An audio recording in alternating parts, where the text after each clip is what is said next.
Just imagine एक 11 साल का गरीब लड़का जो बचपन में देर रात खेतों में काम करता और 2 वक्त की रोटी भी नसीब नहीं हो पाता था, लेकिन आगे चलकर इन्होंने 1 लाख करोड़ की कार कंपनी खड़ा कर दिया। दोस्तों, ये कोई फिक्शनल स्टोरी नहीं है, ये स्टोरी इस बंदे की है जो वर्ल्ड के 3rd biggest automobile manufacturer company Hyundai का मालिक है। इस बंदे का जन्म 25 नवंबर 1950 में हुआ था, कोरिया के एक छोटे से प्रांत कांगवन में। यूं तो चुंग का बचपन से ही एक सपना था टीचर बनने का, बट ऊपर वाले ने उनके लिए कुछ और ही चुना था। चुंग जुयुंग एक गरीब किसान के घर में पैदा होने वाला 7 बच्चों में से वो बड़ा था और उनकी फैमिली का फाइनेंशियल कंडीशन खराब होने के कारण उन्हें बचपन से ही दिन रात खेतों में मेहनत मजदूरी करना पड़ता था और इसी कारण से ही चुंग की एजुकेशन बड़ी मुश्किल से प्राइमरी स्कूल तक ही हो पाया। जब चुंग अक्सर लकड़ी बेचने के लिए पास के शहर में जाया करता था तो वो हमेशा देखता था वहाँ के लोगों के पास सफिशिएंट खाना और पहनने के लिए अच्छे कपड़े होते थे, वो भी बिना किसी ज्यादा मेहनत और मजदूरी की। ये सब देखकर वो अपनी गरीबी और फार्मिंग के लाइफ से फ्रस्ट्रेट होने लगा और वो अपने लिए एक बेहतरीन जिंदगी का कल्पना करने लगा। और ऐसे ही वो एक दिन एक न्यूज़पेपर पढ़ रहा था और वो मन ही मन मुस्कुराने लगा उस न्यूज़पेपर के एक आर्टिकल को पढ़कर, जिसमें लिखा था पास के एक शहर में एक बड़ा कंस्ट्रक्शन प्रोजेक्ट लगने वाला है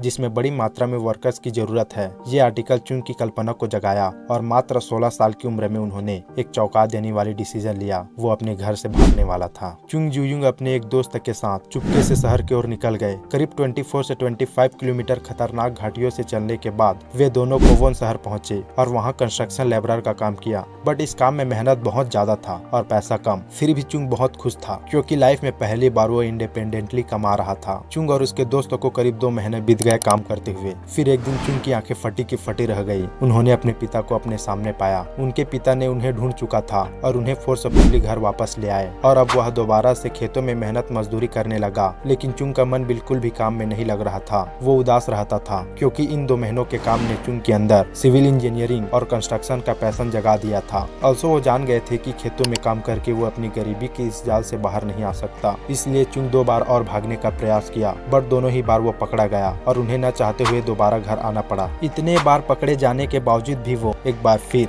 साल 1933 में 18 साल की एज में भागने का चौथा अटेम्प्ट करता है और सियोल शहर पहुंच जाता है जो आज के टाइम में साउथ कोरिया का कैपिटल है। वहाँ उन्हें जो भी काम मिलता है वो करता है। सबसे पहले वो कंस्ट्रक्शन लेबरर का काम किया, फिर एक स्टार्च सिरप फैक्ट्री में एक असिस्टेंट के रूप में काम किया। लगभग 1 साल तक सिरप फैक्ट्री में काम करने के बाद चुंग को कीजो में बोखेंग राइस स्टोर में डिलीवरी मैन की नौकरी मिल गई। चुंग की इस नई जॉब ने उन्हें लाइफ में आगे बढ़ने के लिए एक मौका दिया। उस राइस स्टोर के कस्टमर और ऑनर को चुंग ने अपने काम और हार्ड वर्क से ऐसे इम्प्रेस किया कि शॉप ओनर ने सिर्फ 6 महीने में ही उन्हें डिलीवरी बॉय से शॉप की अकाउंट मैनेजमेंट संभालने की रिस्पॉन्सिबिलिटी दे दिया। स्टोर अकाउंटेंट के रूप में उनके एक्सपीरियंस ने उन्हें अपनी व्यावसायिक समझ को डेवलपमेंट करने में काफी मदद की। फिर साल 1937 में शॉप के ऑनर सीरियसली बीमार पड़ गए और हाथ पैर नहीं चलने के कारण उन्होंने राइस स्टोर को परमानेंटली चुंग को टेक ओवर कर दिया। अब फाइनली 22 साल की एज में चुंग एक एम्प्लॉय से बिजनेस के ऑनर बन गए थे और उन्होंने स्टोर का नाम बदलकर चुंगी राइस स्टोर रख दिया। अगले 2 सालों में चुंग अपने मेहनत और लगन से मार्केट में ट्रस्ट और रेपुटेशन पैदा किया और राइस स्टोर को प्रॉफिटेबल बनाया। सब कुछ ठीक ही चल रहा था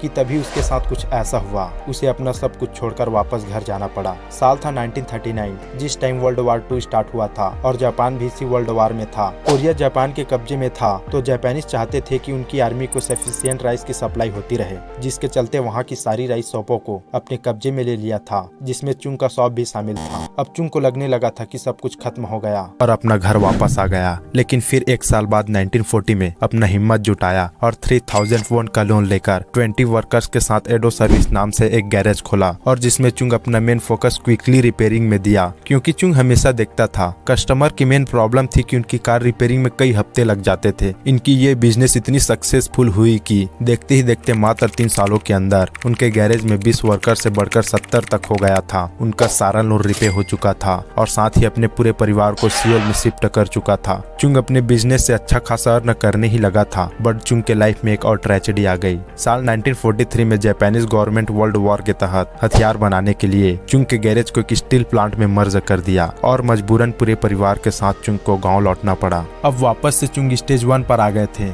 लेकिन इस बार चुंग के पास 15,000 वॉन की सेविंग थी, जिससे चुंग पूरा कॉन्फिडेंट था कि वो एक बार फिर से एक नया बिजनेस खड़ा कर लेगा।